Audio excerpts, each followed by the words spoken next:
Hey there, my brothers and sisters. Vessel of Truth here, Jay from Virginia for the new people. You know,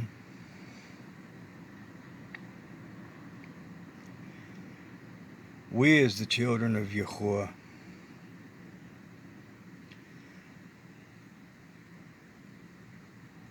we fall flat at times when it comes to understanding the love of the Father.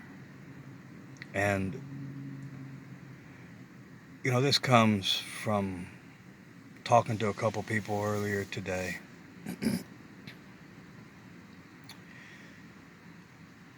We humanize the Father. And we think, even though after we have repented and we've received the blood of Christ and we have that free gift of salvation,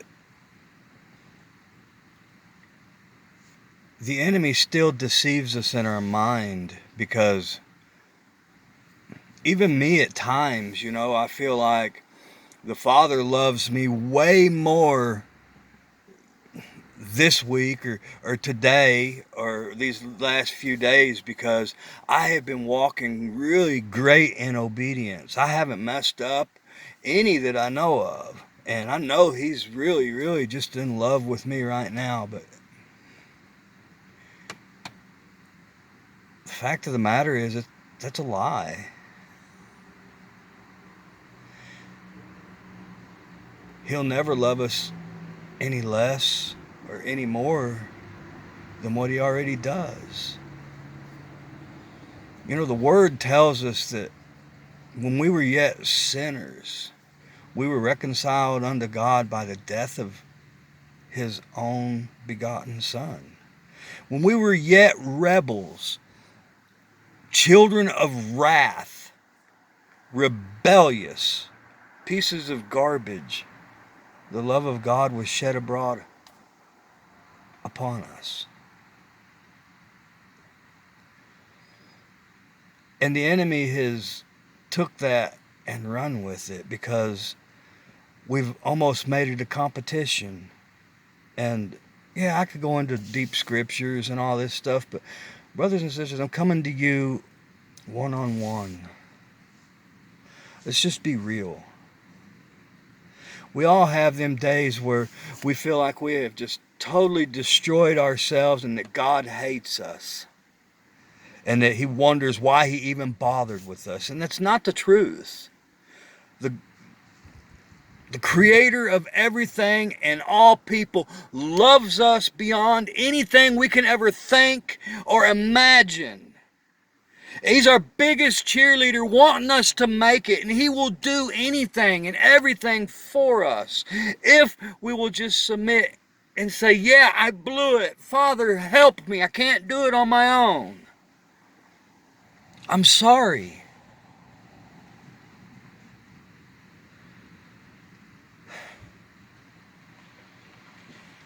Stop believing the lies that the enemy puts forth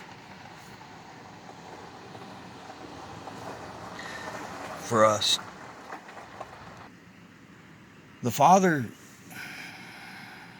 loves us more than I think it's even capable of us to believe or acknowledge. I mean, His love, His mercy, His grace, His strength is far beyond any human that's ever been made. Think about it. What is the strength of a human compared to the Father? What is our intelligence compared to the Father?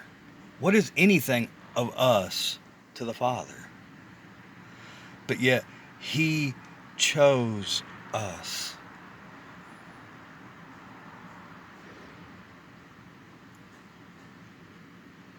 Not because we were so good,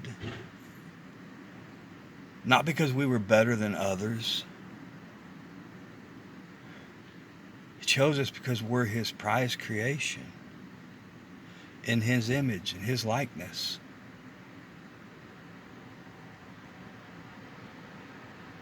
Brothers and sisters, don't allow the enemy to deceive you into thinking that your actions is what brings the love of the Father.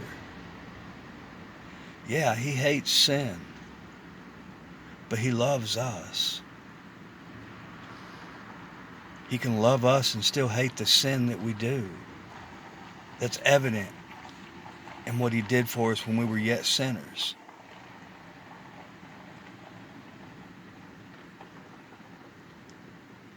Don't allow the enemy to weigh you down thinking that, you know, you've done way too much for him to forgive you. He knows that we're all but flesh, we're weak, that we're dealing with a sin nature. And all the sin that we deal with is all common unto man. That's why we need to confess one to another our faults. When one is weak, the other is strong. We can come together in unity and bear each other's burdens.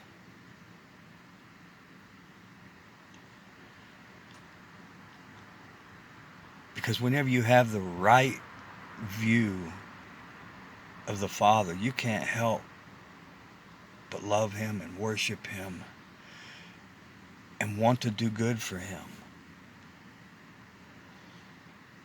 His love was without condition.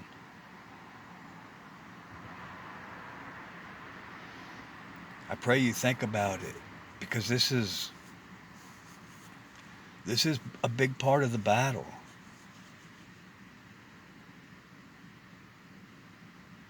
You know, we were created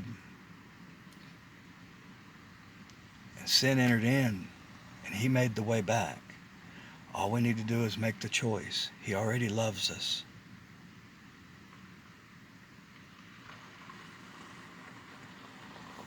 I pray you think about it, my brothers and sisters. Such a simple truth, but it's a big truth. And you wouldn't believe the amount of people that struggle with it. Because there is a real enemy attacking each and every one of us daily, trying to weigh us down and keep us from knowing the goodness and the nature and the character of the Father. I pray you think about it. I'm still praying for each and every one of you, as always. And I just pray that you think about it for your own peace of mind, that you would truly seek the Father with all of your heart, all of your mind, and all of your strength, and settle this matter once and for all, so that the enemy can no longer deceive you and make you of no effect. Because we don't have to win the Father's love. He already loves us. Yeah, sometimes we have to repent and do our first works over again. But it's the way it is here until we make the kingdom our home. I pray you think about it, and I pray you set time aside to talk to him, to study his word, to meditate upon him. You'll not regret it. Yahuwah wants the best for us. So, believe it. He is our Father, and there is none like him, nor will there ever be. With that, I will catch you all on the next one.